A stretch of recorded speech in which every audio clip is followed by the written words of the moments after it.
Hi hello नमस्कार, मी शिवानी तुमचं आणखीन एका व्हिडिओमध्ये स्वागत करत आहे. तर मी इथं बनवलं होता व्हेजिटेबल पुलाव. तर त्या अगोदर ना काय काय मी इथे यूज केले ते पाहूयात. इथं ना मी वडा कोलम तांदूळ असतो ना तो स्वच्छ निवडून घेतला आहे. त्यानंतर ना त्यामध्ये ना पाणी घालून ना आपण थोडा वेळ भिजत ठेवायचं. ह्याला ना तुम्ही 2-3 पाण्याने धुवून देखील घ्यायचं. त्यानंतर ना मी इथं कोबी चिरून घेतला होता. त्यानंतर ना मी इथं गाजर घेतली होती 2. त्याला देखील ना व्यवस्थित बारीक कट करून घ्यायचे, जेणेकरून ती भाजी शिजतील. त्यासाठी ना छानसा असा गाजर कट करून घ्यायचा. आणि एका ताईला ना या माझ्या चॉपर बोर्डची लिंक देखील हवी होती, तर ती देखील लिंक ताई मी चॅनलमध्ये देईन तुम्हाला व्हिडिओमध्ये. तर तुम्ही नक्की इथून ते परचेस करू शकता. व्यवस्थित गाजर चिरून घेतली. त्यानंतर मी तर वाटाण्याच्या शेंगा घेतल्या होत्या. वाटाण्याच्या शेंगा ह्या सीझनमध्ये भरपूर असतात, तर ह्याचेच माझ्याकडे खूप सारे पदार्थ होतात. तर वाटाण्याच्या शेंगा सोलून घेतल्या. त्यानंतर मी फ्लॉवर देखील घेतलं होतं. फ्लॉवरला ना अगोदर कट करून ना छान असं उकळायला ठेवून द्यायचं, कारण ते फ्लॉवर देखील शिजून जाईल. त्यानंतर इथं मी 2 कांदे छोटेसे कट करून घेतले होते. तर हे देखील बारीकच उभे चिरून घ्यायचे, जेणेकरून ती भातात छान असे लागतील उभे चिरल्यामुळे. तर ते पुलावसाठी आपण असाच कांदा उभा चिरून घ्यायचा असतो.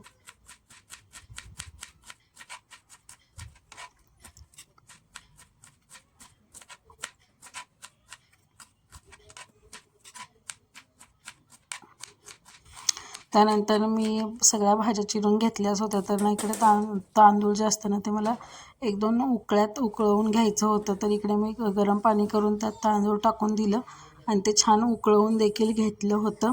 तर ते जे उकळलेलं तांदूळ आपण एका चाळणीवरती काढून घ्यायचं आणि त्यातलं ना पाणी निथळवायला ठेवून द्यायचं. इकडे माझ्या भाज्या संपूर्ण चिरून घेतल्या होत्या.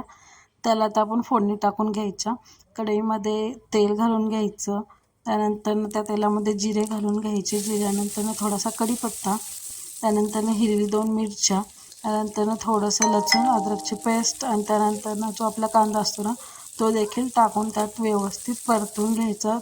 त्याला ना लाल कलर येण्यासाठी मीठ घालून घ्यायचं आणि वाटाणे ना तेलातच परतून घ्यायचे, कारण ते वाटाणे ना हिरवेगार तेलात छान कलर येतात. त्यानंतर त्यात गाजर घालून घ्यायचं आणि गाजराला ना व्यवस्थित परतून घ्यायचं, कारण वाफेवरती गाजर आपला पूर्ण शिजला पाहिजे. तर त्यासाठी ना आपण त्याला 1-2-3 वाफ काढून घ्यायचे गाजराला ना, ते व्यवस्थित शिजतो देखील. त्यानंतर ना बघू शकता इथे तुम्ही माझं गाजर ना छान देखील शिजले होते, त्यातच वाफलवून निघालते.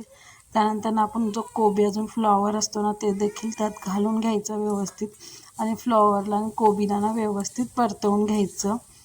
भाज्या शिजतील अशा त्या वाफ देखील काढून घ्यायच्या. वाफेवरती 1-2 वाफेवरती भाज्या ना सहज शिजून जातात. तर त्यामध्ये मी हळद यूज करते. ही घरगुतीच हळद आहे, आम्ही घरी करतो. तर त्यासाठी अगोदर छान असं हळद घालून घेतलं आणि त्याला ना सगळ्या भाज्या मिक्स करून घेतल्या. तुम्ही बघू शकता ना इथं छान असा कलर देखील येतो त्याला. त्यानंतर मेन म्हणजे आपला राईस असतो ना ते देखील ह्यात घालून घ्यायचा.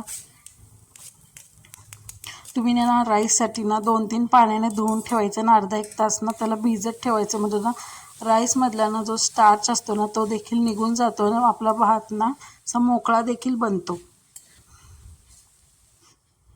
आणि भाताला ना व्यवस्थित हलवून घ्यायचं आणि वाफलवून भाताला देखील आपण घेणार आहोत. आणि इथं चालू होतं तर इथं मध्येच आमची लाडू ना हिला ना वरती कट्ट्यावरती काय चालू असतं ना ह्याची ना फार उत्सुकता असते उभारून पाहण्याची. तर ही येते, हिला देखील कोबी आवडतो म्हणून कोबी तिला दिला खायला आणि ती गेली इथून. त्यानंतर इकडे आपण भातावरती छान अशी कोथिंबीर घालून घ्यायची. कोथिंबीर घातल्यावरती इतका छान टेस्ट देखील येतो भाताला. आणि तुम्ही एकदा देखील नक्की करून पहा की व्हेजिटेबल पुलाव किती छान बनतो. आणि अशाच प्रकारे जर तुम्ही फॉलो केले ना छान असा पुलाव तुमचा रेडी देखील होतो. आणि जर व्हिडिओ आवडला तर नक्कीच लाईक करा आणि माझ्या चॅनलला ना सबस्क्राईब करायला नका विसरू. तर त्यानंतर तुम्ही पाहू शकता इथे किती छान भात वाफलवून देखील निघाला होता वाफेवरती. छान असं व्यवस्थित मिक्स करून घ्यायचं त्याला, म्हणजे ना तो व्यवस्थित वाफलेला देखील. भात छान वाफललाच होता. तर तुम्हाला रेसिपी आवडली तर नक्की चॅनलला लाईक करा, सबस्क्राईब करा आणि ही रेसिपी तुम्ही नक्कीच बनवून पहा.